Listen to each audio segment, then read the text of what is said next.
On December 4th, 1872, the crew of the British brigantine Dei Gratia spotted a vessel drifting erratically off the Azores. They watched as she pitched in the Atlantic swells, seemingly abandoned, and sent a boarding party to investigate. The scene was a forensic puzzle. The ship had 3.5 feet of water in the hold, and her pumps were found disassembled on the deck. Her only lifeboat was missing, yet the hull was entirely watertight and structurally sound. Inside, the evidence of a sudden departure was everywhere. The cargo was fully intact, personal belongings remained in the cabins, and the galley was stocked with 6 months of food. There was no sign of a struggle, yet every one of the 10 people on board had vanished. This contradiction, a seaworthy ship stocked with supplies but devoid of life, created a massive information vacuum. Without immediate answers, the public began to fill that void with their own terrifying explanations. The Gibraltar Court of Admiralty convened a salvage hearing just weeks later. The prosecutor, Frederick Solly Flood, was convinced of foul play and immediately pursued a theory of violent mutiny or piracy. Solly Flood relied on flawed forensic assumptions. He presented minor abrasions on the bow, likely caused by sea ice, as evidence of axe cuts. He then pointed to common rust and wood discoloration on the deck and a sword, insisting they were bloodstains. Although experts eventually proved the stains were just rust, the lack of a clear conclusion allowed fiction to take over. In 1884, a struggling physician named Arthur Conan Doyle stepped in with a sensationalized short story. Doyle's story introduced the misspelled name Mary Celeste and a plot involving a murderous stowaway. Because it was written as a confession, newspapers mistakenly published the fiction as a factual account, permanently blurring the line between myth and reality. These sensationalized details became the foundation of a modern ghost ship legend.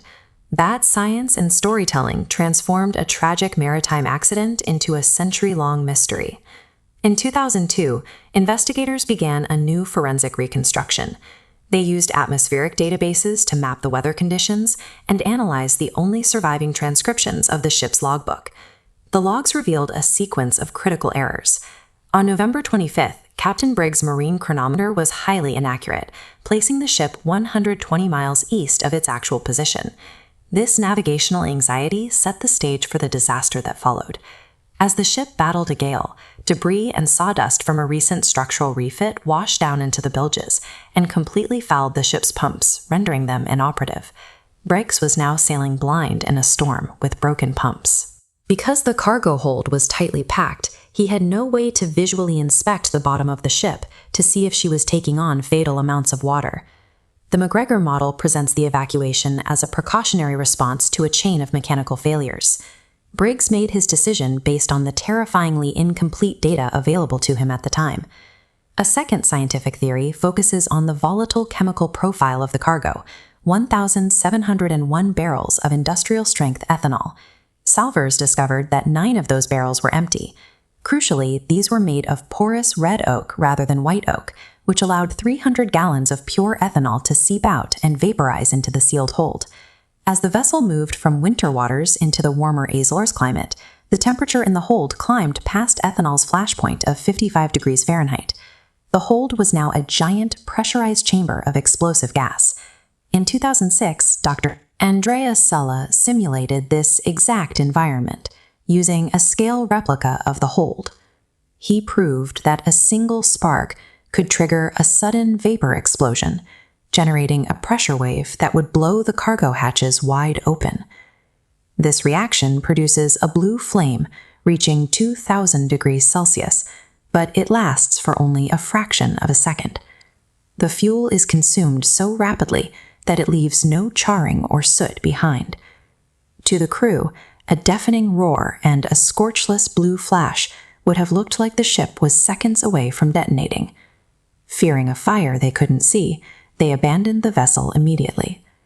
Whether they were fleeing bad mechanical data or a terrifying chemical flash, the crew's plan was to tow behind the ship in the small lifeboat until the danger passed. The tragedy was finalized by the weather. In the rough Atlantic seas, the tow line snapped, leaving the overloaded crew to drown, while their seaworthy ship drifted away into history. While the myth of the ghost ship grew, the actual vessel met a mundane end.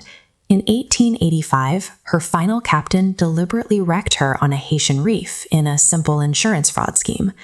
For 150 years, the Mary Celeste was a canvas for our collective fears of the unknown. But meteorological data and chemical testing have finally replaced sea monsters and curses with a clear chain of human and mechanical failure. This story proves that we often invent monsters when we lack the tools to find the truth. But when we apply rigorous science, we find that the most enduring mysteries are grounded in the unforgiving reality of nature.